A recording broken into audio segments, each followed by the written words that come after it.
سخت گرمی میں بھی میری نوکرانی گرم چادر اوڑھ کر آتی تھی اور جب کمرے کی صفائی کرتی تو اندر سے کنڈی لگا دیتی اور کافی دیر بعد جب وہ باہر نکلتی تو کہتی باجی آپ کے کمرے میں بہت گند تھا جس کو صاف کرتے کرتے تھک گئی ہوں۔ شوہر سے شکایت کرتی تو وہ کہتے ایسی غلطی ہرگز نہیں کرنا، اتنے کم پیسوں میں کوئی کام والی پھر نہیں ملے گی۔ مجھے کچھ شک سا ہوا۔ ایک دن کام والی کو جلدی چھٹی دے کر خود اس جیسی چادر اوڑھ کر کمرے کی صفائی کرنے گئی تو کچھ ہی لمحوں بعد میری روح لرز گئی۔ جب مجھے اپنی کام والی کچھ مشکوک لگتی ہے، دل کرتا ہے کہ اسے کام سے نکال دوں۔ میں اپنے شوہر کے ساتھ بیٹھی چائے پی رہی تھی جب میں نے انہیں اپنی پریشانی کے متعلق بتایا تھا۔ وہ ایک دم سے چونک گئے اور بولے کیوں؟ بیٹھے بیٹھے تمہیں اس غریب عورت کے ساتھ کیا مسئلہ ہو گیا ہے؟ ایک تو میں تمہاری اس عادت سے بہت تنگ ہوں، تم ہر وقت کسی نہ کسی کی ٹو میں ہی لگی رہتی ہو، تم سے تو بات کرنا ہی فضول ہے۔ اتنا کہہ کر سیف اٹھے اور چائے پیے بنا ہی کمرے میں چلے گئے،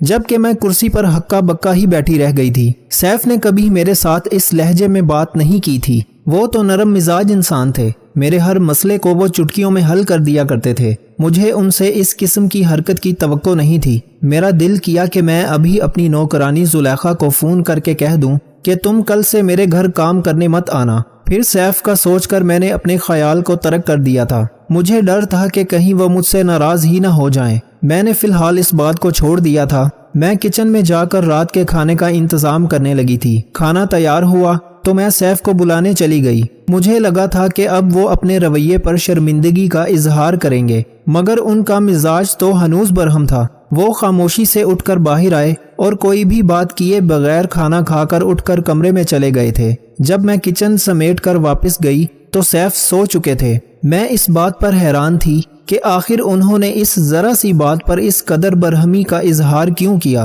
اگلے روز زلیخا آئی تو سب سے پہلے میرے کمرے میں چلی گئی اور کنڈی لگا کر صفائی کرنے لگی تھی۔ زلیخا نے 20 دن قبل ہی میرے گھر میں ملازمت کی تھی۔ وہ بہت کم پیسوں میں مانی تھی۔ وہ لڑکی تو اچھی تھی، مگر مجھے یہ کمرہ بند کرنے والی بات پسند نہیں آئی تھی۔ میں نے اسے 2-3 بار منع بھی کیا تھا، مگر وہ بولی باجی میں سب کے گھروں میں ایسے ہی صفائی کرتی ہوں۔ میں اس کی بات سن کر چپ کر جاتی تھی۔ جب وہ کمرے کی صفائی کر کے آئی تو بڑی تھکی سی لگ رہی تھی۔ وہ مجھے دیکھ کر مسکرا کر بولی باجی ہر روز پورا گھنٹہ لگا کر آپ کا کمرہ صاف کرتی ہوں تو تھک جاتی ہوں۔ میں مسکرا کر پھر سے کچن میں چلی گئی تھی۔ میں کچن میں کھڑی ہو کر زلیخا کی حرکتوں کا جائزہ لینے لگی تھی۔ وہ چند منٹ کے آرام کے بعد اٹھ گئی تھی۔ اس نے لاؤنج کی صفائی شروع کر دی تھی۔ اتنی دیر میں سیف بھی آ گئے تھے۔ سیف کے آتے ہی زلیخا نے جھاڑو لگانا چھوڑ دیا تھا اور ان کو دیکھنے لگی تھی۔ سیف نے ایک نظر ہی اس پر ڈالی تھی، پھر وہ اپنے کمرے میں چلے گئے تھے۔ اب زلیخا جلے پیر کی بلی کی طرح لاؤنج کے چکر پر چکر لگانے لگی تھی۔ پھر اس نے ارد گرد دیکھا۔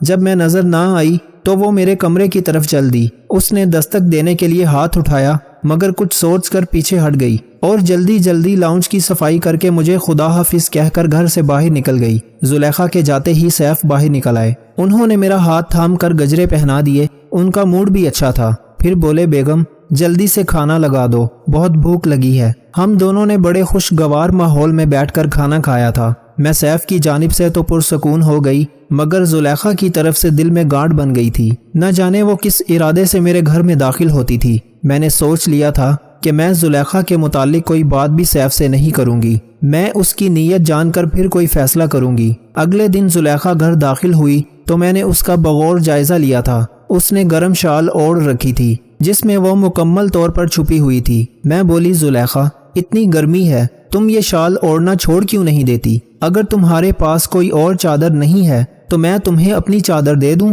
اس کی آنکھیں ایک دم ہی آنسوؤں سے لبریز ہو گئی تھیں۔ وہ بولی باجی یہ چادر بڑی قیمتی ہے، یہ کسی کی محبت کی نشانی ہے۔ اس کو چھوڑ کر اگر میں آپ سے چادر لے لوں تو کیا میرے بخت آپ جیسے ہو جائیں گے؟ نہیں نا، تو پھر اس ادلا بدلی کا کیا فائدہ؟ پھر وہ میرے اگلے سوال سے بچنے کے لیے جلدی سے میرے کمرے میں جانے لگی تو مجھے لگا جیسے چادر کے نیچے چھپے ہوئے اس کے ہاتھ میں کچھ پکڑا ہوا تھا۔ کیا تھا یہ تو میں نہیں دیکھ پائی تھی، مگر مجھے شک میں ضرور ڈال دیا گیا تھا۔ زلیخا میرے کمرے کو اندر سے کنڈی لگا کر بند کر چکی تھی۔ میں پریشانی کے عالم میں یہاں وہاں گھوم رہی تھی۔ سیف کام سے لوٹ آئے تھے۔ وہ مجھے یوں پریشان دیکھ کر بولے کیا ہوا نورین؟ میں زبردستی مسکرانے کی کوشش کرتی ہوئی بولی کچھ بھی نہیں ہوا۔ اتنی دیر میں زلیخا کمرہ کھول کر باہر نکلی تو ہم دونوں کو دیکھ کر ٹھٹک گئی تھی۔ پھر جلدی سے لاؤنج کی صفائی کرنے لگی۔ سیف کمرے میں داخل ہوئے تو میں بھی ان کے پیچھے ہی کمرے میں گئی، مگر انہوں نے اندر سے کنڈی لگا لی۔ میں باہر کھڑی دیکھتی رہ گئی۔ زلیخا اپنا کام جلدی جلدی نمٹا کر سیف کے باہر نکلنے سے پہلے ہی جا چکی تھی۔ میرے ذہن میں ایک دم خیال آیا کہ جب بھی زلیخا کمرے کی صفائی کر کے باہر نکلتی تو میں کمرے میں جھانکتی بھی نہیں تھی۔ پھر سیف گھر آتے ہی کمرے میں چلے جاتے اور منہ ہاتھ دھو کر باہر نکل آتے تھے۔ میں نے اپنا ماتھا پیٹ لیا تھا کہ میں نے اتنی بڑی بات کیسے نظر انداز کر دی تھی۔ سیف باہر نکلے تو میں نے خود کو نارمل ہی ظاہر کیا تھا، مگر اندر سے میرا دل آندھی اور طوفان کی زد میں تھا۔ ہم دونوں نے مل کر کھانا کھایا تو صرف ہلکی پھلکی گفتگو کرتے رہے، لیکن میرا دل تو کسی چیز میں بھی نہیں لگ رہا تھا۔ مجھے اپنا گھر اجڑتا ہوا نظر آ رہا تھا۔ میں نے سوچ لیا تھا کہ میں اس مسئلے کو حل کر کے ہی رہوں گی۔ اب اگلی شام جب زلیخا کام پر آئی تو میں بولی کہ تم میرے گھر کی صفائی کا وقت تبدیل کر لو، تم 2 سے 5 بجے تک میرے گھر کے کام کر کے چلی جایا کرو۔ زلیخا مسکرا کر بولی، باجی ایسا ممکن نہیں ہے، اس ٹائم تو میں میجر اصغر کے گھر کام کرتی ہوں۔ میں نے اسے کہا تھا کہ تم وقت تبدیل کر لو، میجر کے گھر کا کام شام کے وقت کر لیا کرنا۔ وہ نفی میں سر ہلا کر بولی، باجی اگر ایسا ممکن ہوتا تو میں کر دیتی، آپ میری جگہ کسی اور ملازمہ کو رکھنا چاہتی ہیں تو دیکھ لیں، آپ کو جیسے مناسب لگے۔ میں چپ کر گئی تھی۔ میں نہیں چاہتی تھی کہ زلیخا جیسی کام والی کو میں محض غلط فہمی کی وجہ سے ہاتھ سے جانے دوں، اس لیے میں نے سوچا کہ پہلے معاملے کی اچھی طرح تحقیق تو کر لوں۔ زلیخا ایک بار پھر میرے کمرے میں چلی گئی تھی اور اندر سے کنڈی لگا کر صفائی کرنے لگی تھی۔ میں بھی لاؤنج میں بیٹھی اس کے نکلنے کا انتظار کر رہی تھی۔ اتنی دیر میں سیف بھی گھر واپس آ چکے تھے۔ جیسے ہی کمرے میں جانے لگے تو میں بھی ان کے پیچھے ہی چلی گئی تھی۔ پورا کمرہ سوہن حلوے کی مہک سے معطر ہو چکا تھا۔ میں نے آنکھوں میں حیرت بھر کر سیف کی طرف دیکھا تو وہ بولے، آفس میں ایک کولیگ میرے لیے گھر سے سوہن حلوہ بنا کر لایا تھا۔ میں نے اس بات میں سر ہلا دیا اور خود کچن میں چلی گئی۔ میں کچن میں پڑی کرسی پر بیٹھ گئی۔ میری آنکھوں سے آنسو بوندوں کی مانند ٹپکنے لگے تھے۔ میں جانتی تھی یہ حلوہ سیف کے لیے زلیخا ہی لائی تھی، کیونکہ سیف کے ہاتھ تو خالی تھے۔ سیف نے مجھ سے جھوٹ کیوں بولا تھا؟ ایک جھوٹ کا مطلب میں بہت اچھی طرح جانتی تھی۔ ایک جھوٹ 100 جھوٹوں کی راہ کھول دیتا ہے، پھر انسان ساری زندگی جھوٹ بولتے ہوئے ہی گزار دیتا ہے۔ سیف کو سوہن حلوہ بہت پسند تھا۔ اس کے متعلق صرف اور صرف میں جانتی تھی یا میرے سسرالی جانتے تھے۔ پھر ایک کام والی کو میرے شوہر کی پسند ناپسند کا علم کیسے ہو سکتا تھا؟ میں نے دیکھا کہ سیف میری طرف ہی آ رہے تھے۔ میں نے چہرے پر مصنوعی مسکراہٹ سجا لی تھی۔ مجھے پتہ ہی نہیں تھا کہ اس قسم کے حالات میں کیسے ری ایکٹ کیا جاتا ہے، اس لیے میں نے مسکراہٹ کا ہی سہارا لیا تھا۔ سیف کچن میں آئے تو مجھے دیکھ کر پریشان ہو گئے تھے۔ وہ بولے، کیا بات ہے، آج تم بجھی بجھی سی کیوں لگ رہی ہو؟ میں نے کہا کہ سر میں درد ہے، مگر میں جانتی تھی اس جواب سے سیف بھی مطمئن نہیں ہوئے تھے۔ ہم دونوں نے کھانا کھایا تو واپس کمرے میں چلے گئے تھے، جبکہ میں تازہ ہوا کھانے لان میں آ گئی تھی۔ آج دل بڑا گھبرا رہا تھا، آنسو خود بخود گرتے چلے جا رہے تھے۔ پھر میں نے نیند کی گولی کھا لی اور جلد ہی سو گئی تھی۔ صبح سیف مجھ سے پوچھ کر گئے تھے کہ اگر طبیعت بہتر نہیں ہوئی تو تمہیں ڈاکٹر کے پاس لے چلتا ہوں۔ میں نے انہیں تسلی دی کہ اب میں بہت بہتر ہوں۔ وہ آفس چلے گئے تو میں نے میجر اصغر کے گھر کی راہ لی تھی۔ میجر صاحب کا گھر ہمارے محلے میں ہی تھا۔ ابھی زلیخا ان کے گھر کام کرنے نہیں گئی تھی، اس لیے میں اس کی جانچ پڑتال کر سکتی تھی۔ میں ان کے گھر گئی تو مسز اصغر نے میری خوب آؤ بھگت کی تھی۔ ادھر ادھر کی باتیں کر کے میں مسز اصغر سے بولی کہ مجھے زلیخا پر بہت ترس آتا ہے، وہ اتنی گرمی میں گرم شال اوڑھ کر آتی ہے، کیوں نہ ہم اس کے لیے ایک چادر کا انتظام کر دیں؟ مسز اصغر میری طرف عجیب سی نظروں سے دیکھتے ہوئے بولی کہ زلیخا تو ہمارے گھر دوپٹے میں آتی ہے، اس نے تو سردیوں میں بھی کبھی گرم شال نہیں اوڑھی تھی۔ میں چونک گئی تھی، مجھے سمجھ ہی نہیں آ رہی تھی کہ اب میں ان سے کیا بات کروں۔ پھر میں بولی، زلیخا کو نہ جانے کیا فوبیا ہے، وہ بیڈ روم کی صفائی کرتے ہوئے نہ جانے اندر سے کنڈی کیوں لگا لیتی ہے۔ مسز اصغر حیران رہ گئی تھی، پھر بڑے سلجھے ہوئے انداز میں بولی، ٹھیک ہے، ہمیں ملازمین کے ساتھ نرمی برتنی چاہیے، مگر ہر چیز کا ایک اصول ہوتا ہے اور ایک حد ہوتی ہے۔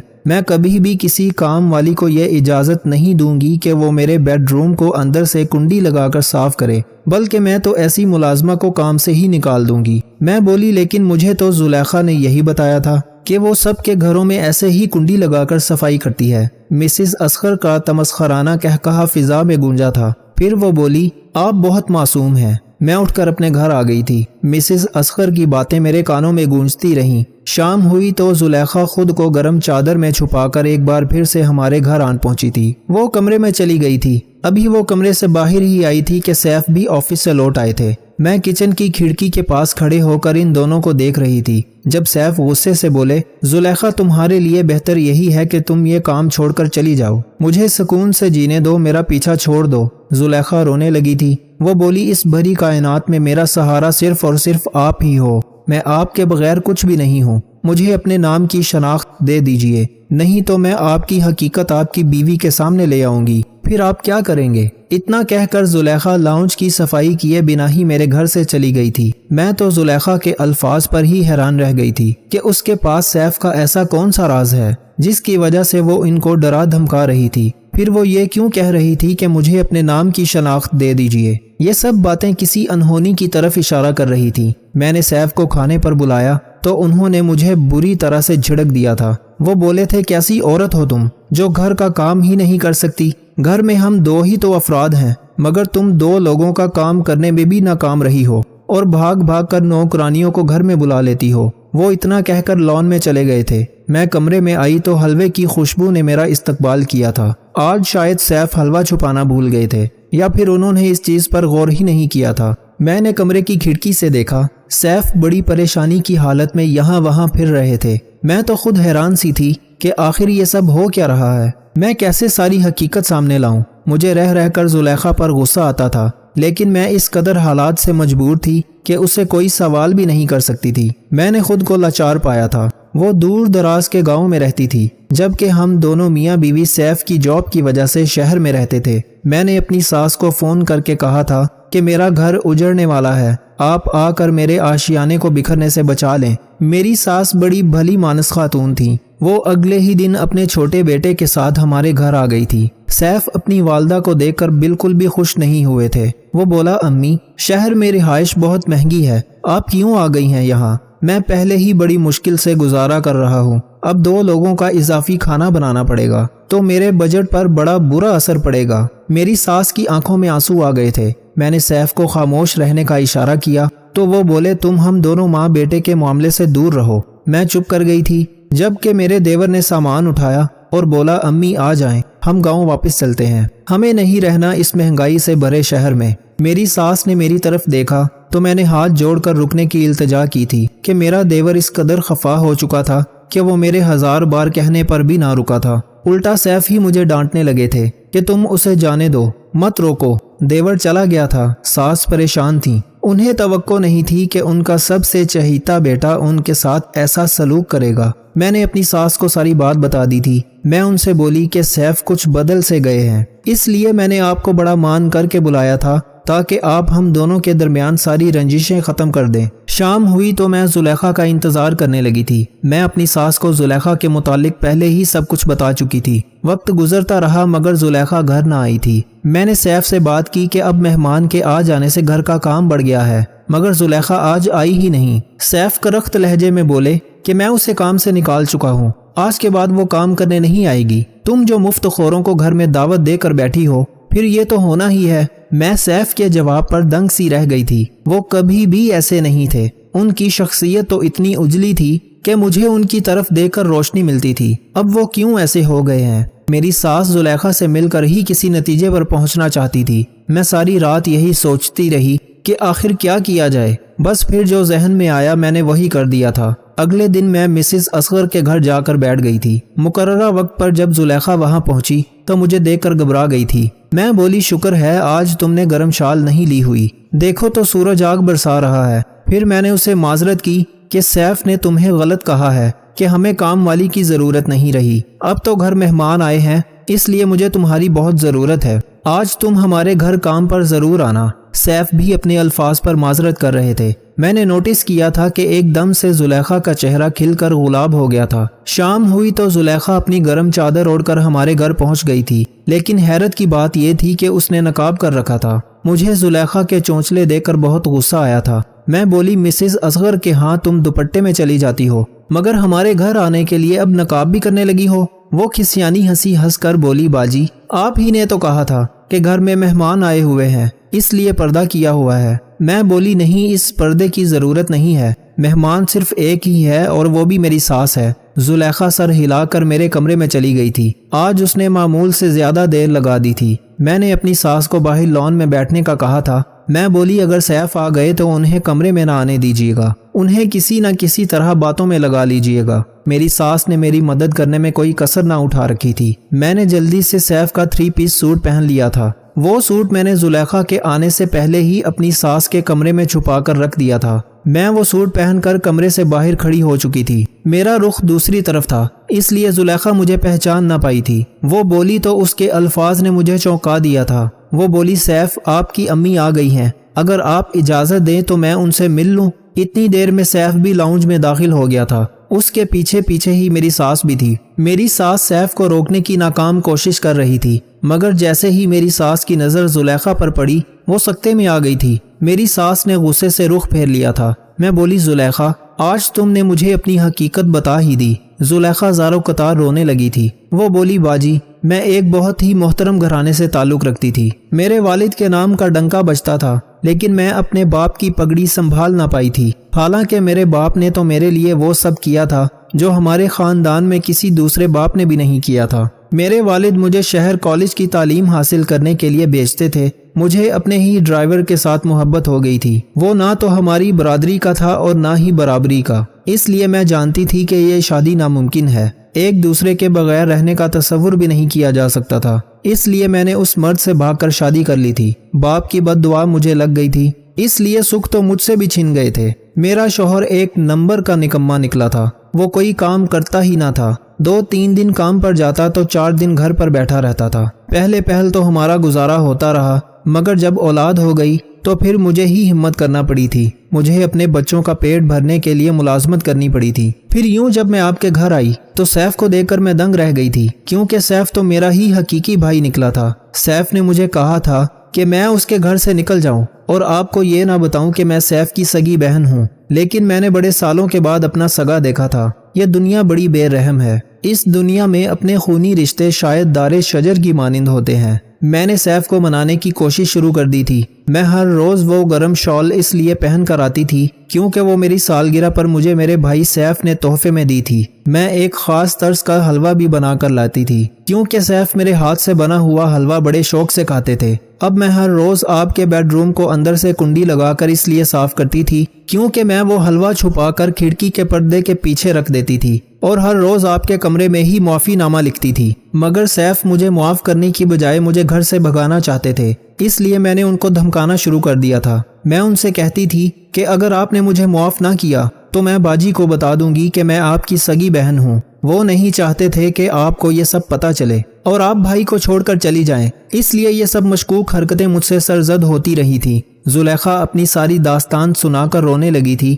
وہ کہتی جا رہی تھی کہ ابو کو دکھ دے کر میں بھی تو خوش نہیں رہ پائی، میرے باپ کا نام خراب ہوا، مجھ سے میرے خونی رشتے جدا ہو گئے، شوہر نے بھی آنکھیں بدل لی تھیں، اور وہ لڑکی جس کے آگے پیچھے ملازمائیں پھرتی تھی وہ اپنے بچوں کو 2 وقت کی روٹی دینے کے لیے ملازمہ بن گئی تھی۔ میری ساس اپنی بیٹی کا دکھ برداشت نہ کر پائی تھی، وہ فوراً زلیخا کے گلے لگ چکی تھی۔ سیف بولا میں جانتا تھا آپ اپنی بیٹی سے خفا نہیں رہ پائیں گی، اس لیے میں آپ کے ساتھ بدتمیزی کرتا تھا تاکہ آپ یہ گھر چھوڑ کر چلی جائیں اور زلیخا کو نہ دیکھیں۔ میں آگے بڑھ کر بولی سیف ماں کا دل کبھی غلط فیصلہ نہیں کرتا، زلیخا اپنے حصے کی سزا بھگت چکی ہے، اب آپ بھی اس کے سر پر ہاتھ رکھ کے اسے معاف کر دیں۔ سیف کی بھی آنکھیں بھیگ گئی تھیں، انہوں نے بھی زلیخا کو معاف کر دیا تھا، جبکہ میں یہ سوچ کر رہ گئی تھی کہ ہمارے معاشرے کی کتنی ہی لڑکیاں پیار محبت کے نام پر بے وقوف بنائی جاتی ہیں، کبھی کوٹھوں پر لا کر فروخت کر دی جاتی ہیں تو کبھی ساری زندگی سسک سسک کر جیتی رہتی ہیں، اپنے رشتوں کو یاد کر کے آہیں بھرتی رہتی ہیں۔ کاش لڑکیاں اب ہی سنبھل جائیں۔ جو لڑکا گھر سے بھگانے کی بات کرتا ہے کیا وہ کبھی اس عورت کی حفاظت کر پائے گا؟ دور حاضر میں وہی شخص سر اٹھا کر چل سکتا ہے جس کے پاس موبائل نہیں۔ کمزور وقت میں اپنے راز کسی کو مت دو، لوگ اس کا استعمال آپ کے اچھے وقت میں کرتے ہیں۔ حیرت ہے لوگ ہماری اچھائی کے بارے میں پوری تصدیق کرتے ہیں اور برائی پر بلا تصدیق اور بنا سوچے سمجھے ہی یقین کر لیتے ہیں۔ جو شخص اللہ سے ڈرتا ہے اللہ اس کے لیے چھٹکارے کی شکل نکال دیتا ہے اور ایسی جگہ سے روزی دیتا ہے جس کا اسے گمان بھی نہیں ہوتا۔ اللہ تعالیٰ سے ہمیشہ وہ طلب کیا کرو جو تمہارے حق میں بہتر ہو، نہ کہ وہ جو تم چاہتے ہو سکتا ہے تمہاری چاہت بہت کم ہو اور تمہارا حق بہت زیادہ ہو۔ الفاظ بھی میٹھے اور کڑوے ہوتے ہیں، بولنے سے پہلے چکھ لیا کریں۔ ہماری خوش نصیبی یہ ہے کہ ہم اللہ کو ایک مانتے ہیں، مگر بد نصیبی یہ کہ اللہ کی ایک نہیں مانتے۔ ریاضی ہمیں یہ نہیں سکھاتی کہ کس طرح خوشیوں کو جوڑنا ہے اور اداسیوں کو گھٹانا ہے، لیکن ایک بہت اہم سبق ضرور سکھاتی ہے کہ ہر مسئلے کا حل ہے۔ عجیب بات ہے کہ ہم کالے جادو سے بہت ڈرتے ہیں مگر اپنے کالے اعمال اور کالے کرتوتوں سے نہیں ڈرتے۔ سنوارو اپنے اخلاق سے اپنے لفظوں کی پیمائش کو کہ جب بھی کوئی تم سے ملے اسے تم سے نہیں تمہارے اخلاق سے محبت ہو جائے۔ ہمارا تعلق اس نابینا معاشرے سے ہے جہاں اداسی کا یقین دلانے کے لیے آنسو بہانے اور بیماری کا یقین دلانے کے لیے مرنا پڑتا ہے۔ انسان بہت دور تک دیکھ لیتا ہے مگر اپنے گریبان میں نظر نہیں جاتی۔ سچے رشتے کچھ نہیں مانگتے سوائے وقت اور عزت کے۔ تم اس دنیا میں رہتے نہیں ہو بلکہ تم یہاں سے گزر رہے ہو۔ زندگی گزارنے کے لیے سمجھدار ہونے سے زیادہ بے حس ہونا ضروری ہے۔ ایسے میں احساس رکھنے والا انسان اپنی خوشیوں کا خود ہی قاتل بن جاتا ہے۔ رشتوں سے سمجھوتا کرنا سیکھ لیں، زندگی آسان ہو جائے گی۔ زندگی گزر گئی سب کو خوش کرنے میں۔ جو خوش ہوئے وہ اپنے نہیں تھے اور جو اپنے تھے وہ کبھی خوش نہ ہوئے۔ کبھی نا امید مت ہونا۔ اللہ پاک اپنے بندوں کو مصیبتوں سے آزماتا ہے اور بے شک ہر مشکل کے ساتھ اس کا حل بھی ہے۔ محبت اور اخلاق سے تبدیلی آتی ہے، نفرت اور بحث سے کوئی نہیں بدلتا۔ اللہ تعالیٰ کے خزانوں میں سب سے زیادہ قیمتی راہ ہدایت ہے۔ شرم و حیا انسان کی اخلاق زندگی اور کردار کو تر و تازہ اور زندہ رکھتی ہے۔ ہم بیک وقت دو دل نہیں رکھ سکتے۔ حیا سے عاری دل اور مومن کا دل ایک سینے میں ایک ساتھ نہیں رہ سکتے۔ بدصورتی رویوں اور لہجوں میں ہوتی ہے، انسانوں میں نہیں۔ کوئی انسان کسی کی جگہ نہیں لے سکتا، بس جذبے ہوتے ہیں جو جگہ لے لیتے ہیں۔ جو شخص ان تین لوگوں پر خرچہ کرتا ہے اس پر رزق بارش کی طرح برستا ہے۔ نمبر 1 ماں باپ، نمبر 2 بہن بھائی، نمبر 3 بیوی بچے۔ پیسوں کی کمی غربت نہیں ہوتی، اچھی خوبیوں کی کمی غربت کہلاتی ہے۔ اصل بدصورتی جسم کی نہیں روح کی ہوتی ہے۔ دنیا میں 2 قسم کے لوگ موجود ہیں، ایک طالب اور دوسرے مطلوب۔ جو انسان دنیا کا طلبگار ہو موت اس کی تلاش میں رہتی ہے، اور جو آخرت کا طلبگار ہو دنیا اس کی طلب میں رہتی ہے۔